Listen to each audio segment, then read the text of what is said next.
બધાને જય શ્રી કૃષ્ણ। આજનો વિડીયો સ્ટાર્ટ કરીએ। માં તને ચોરી કરતા શરમ નથી આવતી? મમતાજી તેના પતિ વિષ્ણુ માટે ચા બનાવવા રસોડામાં જઈ રહી હતી।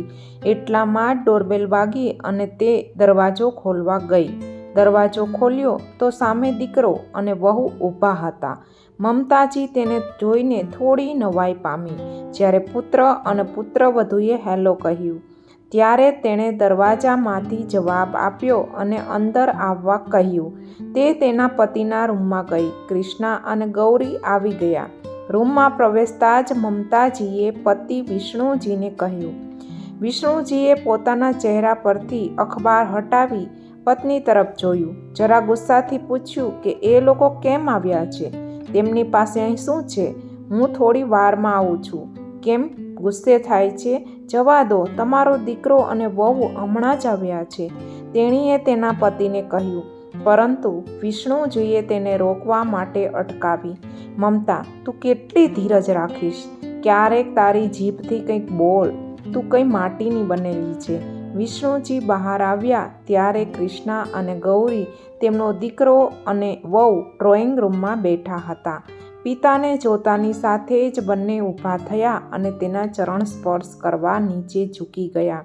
ઠીક છે, બેસો, આટલું કહીને વિષ્ણુજી સોફા પર બેસી ગયા। મમતા રસોડા તરફ ચાલી ગઈ। મમતા ચા અને કંઈક ખાવાનું લાવે ત્યાં સુધી રૂમમાં ગહન શાંતિ હતી। મમતાજીએ ફક્ત પૂછ્યું, બધું સારું છે? આજે 5 વર્ષ પછી અમે તને કેવી રીતે યાદ આવ્યા? કૃષ્ણાએ પહેલાં મા તરફ જોયું, પછી પપ્પા તરફ જોયું અને કહ્યું, મમ્મી, મને ઘણા સમયથી યાદ આવો છો તમે, પણ તમારી સામે આવવાની મારામાં હિંમત અત્યારે આવી। અને કૃષ્ણા અચાનક ઊભો થયો અને પાપા પાસે ગયો અને તેના પગ પકડીને બળબડ કરવા લાગ્યો। તેણે ચહેરો નીચો કર્યો, તેની આંખોમાં ભીનાશ હતી। વિષ્ણુજી કંઈ બોલ્યા નહીં। મમતાની આંખમાં આશ્ચર્ય હતું। કંઈક પૂછતા કૃષ્ણાનો અવાજ આવ્યો, પપ્પા, આભાર શબ્દ બહુ નાનો છે, પણ આજે તમારા કારણે જ હું માથું ઊંચું રાખીને બધાનો સામનો કરી શક્યો છું। પપ્પા, જો તમે સમયસર મદદ ન કરી હોત અને 35 લાખ રૂપિયા ન આપ્યા હોત તો આજે હું જેલમાં હોત। મમતાજીએ તેના પતિ સામે આશ્ચર્યથી જોયું। તમે 35 લાખ ક્યારે આપ્યા? કેમ આપ્યા? મને કહ્યું પણ નહીં? હવે આશ્ચર્ય પામવાનો વારો કૃષ્ણા અને ગૌરીનો હતો। વિષ્ણુજીનો અવાજ આવ્યો, હા, મેં તને કહ્યું નથી, કારણ કે જ્યારે હું તને કહું છું કે આપણા પુત્રએ એક ફાઇનાન્સ કંપની પાસેથી લાખો રૂપિયાની લોન લીધી હતી જે તે ચૂકવી શક્યો ન હતો અને કંપનીએ તેની સામે કેસ કર્યો હતો, તેથી તું તણાવમાં આવી જાય છે। ના પાપા, ના, તમે અમારા માટે શું કર્યું છે તે તમે પણ જાણતા નથી। જ્યારે બધાએ અમને મદદ કરવાની ના પાડી ત્યારે તમે અમને કંઈ પણ કહ્યા વિના અમને આ મુશ્કેલીમાંથી બચાવી લીધા અને આજે હું તે માટે તમારી પાસે આવ્યો છું। અમે બંનેએ તમારી સાથે જે કર્યું તે પછી પણ તમે અમને મદદ કરી, તેથી અમારું માથું નમાવવા અને ખૂબ જ મહત્વપૂર્ણ માફી માંગવા આવ્યા છીએ। તમે બંને અમને માફ કરો, જે થયું તે ભૂલી જાઓ। ભવિષ્યમાં આવી ભૂલ ફરી ક્યારેય નહીં થાય। આપણે ફરીથી સાથે રહીશું, તમને ફરિયાદ કરવાની કોઈ તક નહીં મળે। વિષ્ણુજી હાથનો ઇશારો કરતા કૃષ્ણાને કહ્યું, ના, મરી જઈશ પણ તમને માફ નહીં કરું। જો તમે મને કંઈ કહ્યું હોત તો કદાચ હું તને માફ કરી દેત, પરંતુ તે અને તારી પત્નીએ તારી મા પર સોનાની બંગડીની ચોરીનો આરોપ લગાવ્યો હતો। તું ભૂલી ગયો કે તારી માએ તારી ફઈ માટે તારા દાદા દાદીના હાથમાં પોતાનું બધું સોનું આપી દીધું હતું। ત્યારે ઘરની ઇજ્જતનો પ્રશ્ન હતો। જીવનમાં ગમે ત્યારે સોનું બનાવી શકાય, પણ તેણે કહ્યું, હું તમારી ઇજ્જત ઉછાળવા નહીં દઉં। પોતે કામ કરવા છતાં તેણે ક્યારેય પૈસામાં રસ નહોતો રાખ્યો। તારા અભ્યાસ અને તારી કારકિર્દી બનાવવા માટે તેણે શું નથી કર્યું?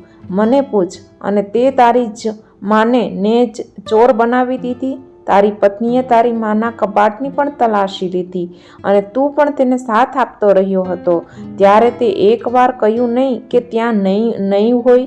એનો અર્થ એ થાય કે તને પણ લાગતું હતું કે તારી મા આવું કરી શકે છે, અને પછી જ્યારે તમને ગૌરીના કબાટ નીચેથી મળ્યા ત્યારે તને ખૂબ જ નરમાશથી કહ્યું, માફ કરશો, ક્યારેક આવું થાય, તે પણ આવું કેવી રીતે વિચાર્યું?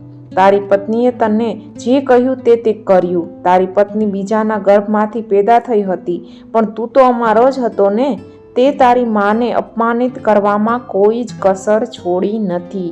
જો હું તને છોડી દઉં તો પણ હું આ ભૂલીશ નહીં, અને ક્ષમા બહુ દૂરની વાત છે. હું તમારા ચહેરા પણ જોવા નથી માંગતો. સાથે રહેવાનું ભૂલી જાઓ. આજે ભગવાન પણ આવીને મને કહેશે કે તમને માફ કરો તો હું તેને પણ ના પાડીશ. આ દેવીનું અપમાન મારા સ્વાભિમાનને ધક્કો પહોંચે છે. કદાચ એટલા માટે કે જો તેને તારા જેલમાં જવાના સમાચાર મળ્યા હોત તો તે જ દિવસે મરી ગઈ હોત, અને હું તેને ગુમાવવા માંગતો નથી. અને હવે મેં તે તમારા માટે નહીં પણ મારા માટે કર્યું છે. જો તારી મા તને મળવા માંગતી હોય, તારી સાથે સંબંધ રાખવા માંગતી હોય તો ન તો મેં પહેલાં ના પાડી હતી કે ન હવે ના પાડીશ. તેના પર કોઈ દબાણ નથી, પરંતુ હું તમારી સાથે ફરીથી કનેક્ટ થવાની અપેક્ષા રાખતો નથી. આટલું કહી વિષ્ણુજી ઊભા થઈને ઘરની બહાર નીકળી ગયા. જ્યારે કૃષ્ણાએ તેની માતા સામે જોયું તો તેણે કહ્યું કે દીકરા, કદાચ તું આ ક્યારેય નહીં સમજી શકે, પરંતુ જ્યારે તું પોતે પિતા બનીશ ત્યારે તને સમજી શકશો કે બાળકનું માત્ર એક ખોટું પગલું માતા પિતાને તોડવા માટે પૂરતું હોય છે. માતા પિતા આપણા પોતાના છે, ફક્ત બાળક બદલાય છે. ઓરડામાં એવી નીરવ શાંતિ છવાઈ ગઈ કે સોય પડે તો પણ અવાજ આવે નહીં. મમ્મી પણ રૂમ છોડીને પોતાના રૂમમાં ચાલી ગઈ. પુત્ર અને વહુનો પ્રેમ તેની જગ્યા પર, પરંતુ તેઓને થોડું માન પણ આપવું જોઈતું હતું. તેણીના મતે જો તેણીએ આજે તેના પુત્રને માફ કરી હોત તો તે ક્યારેય પોતાની નજરમાં ઉભરી શકી ન હોત. કૃષ્ણા ઊભો થયો અને પોતાના ઘરે ગયો. હવે તેની સજા તેના માતા પિતાની માફી વિના જીવન જીવવાની હતી. બાળકોએ તેમના માતા પિતાને કંઈ પણ કહેતા પહેલાં વિચારવું જોઈએ. દરેક તડકા અને છાયાથી આપણું રક્ષણ કરતી માતાને આપણે ચોર કેવી રીતે કહી શકીએ? આપણે આપણી જાત પર શરમ આવવી જોઈએ. આપણે આપણી માતાને આ કેવી રીતે કહી શકીએ? આપણે બાળકોએ થોડું સમજીને વિચારવું જોઈએ. કંઈક બોલવાથી પેરેન્ટ્સ હસે છે. જેઓ ક્યારેક પોતાના બાળકોનું ખરાબ ઈચ્છતા નથી, તો પછી આપણે આપણા માતા પિતા સાથે કેવી રીતે ખરાબ દુર્વ્યવહાર કરી શકીએ? લાઈક જરૂર કરજો.